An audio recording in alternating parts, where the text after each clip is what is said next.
Welcome to a chilling Christmas special. Today, I have 3 terrifying true stories that will make you think twice about the holiday season. These stories come from the dark corners of the internet, whispered by those who experienced the chilling events firsthand. So, gather around, dim the lights, and prepare yourself for a spine-tingling journey into the unsettling side of Christmas. Let's begin. It was Christmas Eve, and the air was thick with anticipation and the scent of pine needles. A gentle snow fell outside, blanketing the neighborhood in a serene silence.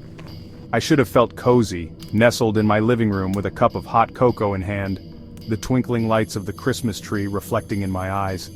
But something felt off. It started with a feeling, a prickling at the back of my neck like I was being watched. I tried to shake it off, attributing it to the overactive imagination that always seemed to plague me during the holidays.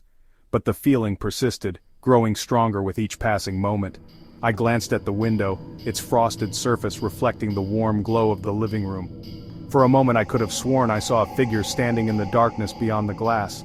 A tall, shadowy silhouette, its edges blurring in the falling snow. I blinked, and it was gone. Heart pounding in my chest, I told myself it was just a trick of the light, a figment of my anxious mind. But deep down, a seed of unease had been planted. As the night wore on, the feeling of being watched intensified. Every creak of the floorboards, every rustle of wind against the window panes sent shivers down my spine. I found myself constantly glancing over my shoulder, searching the shadows for any sign of movement. Then I heard it. A soft scratching sound coming from the back door like fingernails gently dragging down the wood. It was a sound that sent a jolt of fear straight through me. I froze, my breath catching in my throat as I strained to listen. The scratching continued, slow and deliberate, sending chills down my spine. It was a sound that seemed to claw at the edges of my sanity, whispering of something sinister lurking just outside my door. Mustering every ounce of courage, I crept towards the back door, my heart pounding in my ears. I gripped the cold metal of the doorknob, my hand trembling as I slowly turned it. The door creaked open, revealing the dark and snowy night. The scratching had stopped. I peered out into the darkness, my eyes struggling to adjust to the shadows.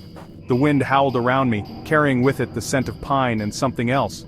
Something faintly metallic and unsettling. And then I saw it. A pair of eyes, glowing faintly in the darkness, staring at me from the edge of the woods.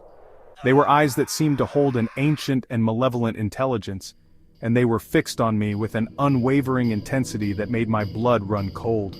I stumbled back, my heart racing, and slammed the door shut. I fumbled for the lock, my hands shaking uncontrollably as I secured the deadbolt. I stood there for a moment, my back pressed against the door, listening to the sound of my own ragged breathing and the pounding of my heart. The silence stretched on, broken only by the howling wind. But the feeling of dread remained, heavy and suffocating. I knew with a certainty that chilled me to the bone that I wasn't alone. Something was out there, watching and waiting. And as the hours ticked by until Christmas morning, I couldn't shake the terrifying feeling that it was getting closer.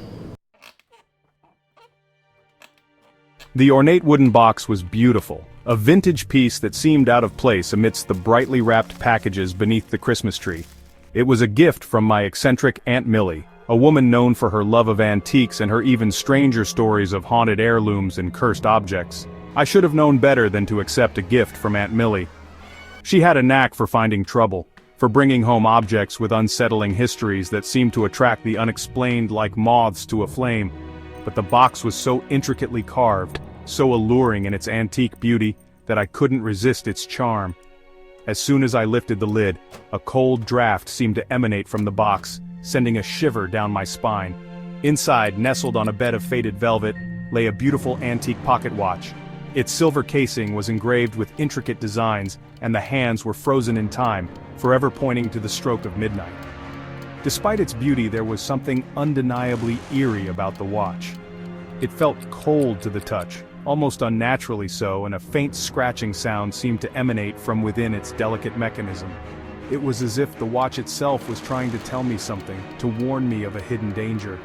That night, I placed the watch on my bedside table, its silver surface gleaming in the moonlight. As I drifted off to sleep, I couldn't shake the feeling that I was being watched, that unseen eyes were upon me. My dreams were plagued by unsettling visions, shadowy figures, whispering voices, and the constant rhythmic ticking of a clock that seemed to echo from the depths of my subconscious. I woke with a start, my heart pounding in my chest, the feeling of dread clinging to me like a shroud. The scratching sound from the watch seemed louder now, more insistent. It was as if whatever was trapped within was growing stronger, more desperate to break free. I tried to ignore it, to convince myself it was just my imagination, but the sound persisted, a constant reminder of the unsettling gift. Days turned into nights, and the strange occurrences intensified. Objects began to move on their own, lights flickered and died, and the temperature in the house seemed to drop dramatically whenever I was near the watch. It was as if an unseen entity had entered my home, drawn to the antique timepiece like a beacon in the night. One particularly terrifying evening, as I sat alone in the living room, the light suddenly went out, plunging the house into darkness. The scratching sound from the watch reached a fever pitch, and I could have sworn I heard a faint, raspy voice whispering my name from the shadows. Panicked, I fumbled for my phone, its dim light doing little to pierce the oppressive darkness. And then I saw it. A shadowy figure standing at the foot of the stairs, its eyes glowing an eerie red in the darkness. I froze, my breath catching in my throat, as the figure began to glide towards me, its movements slow and deliberate, like a predator stalking its prey. Terror lent me a burst of adrenaline, and I scrambled back, knocking over a lamp in my haste. The crash seemed to startle the figure, and it vanished into thin air as quickly as it had appeared. I was left in the darkness, my heart pounding in my chest, the echoes of the crash and the whispering voice ringing in my ears. That was the final straw.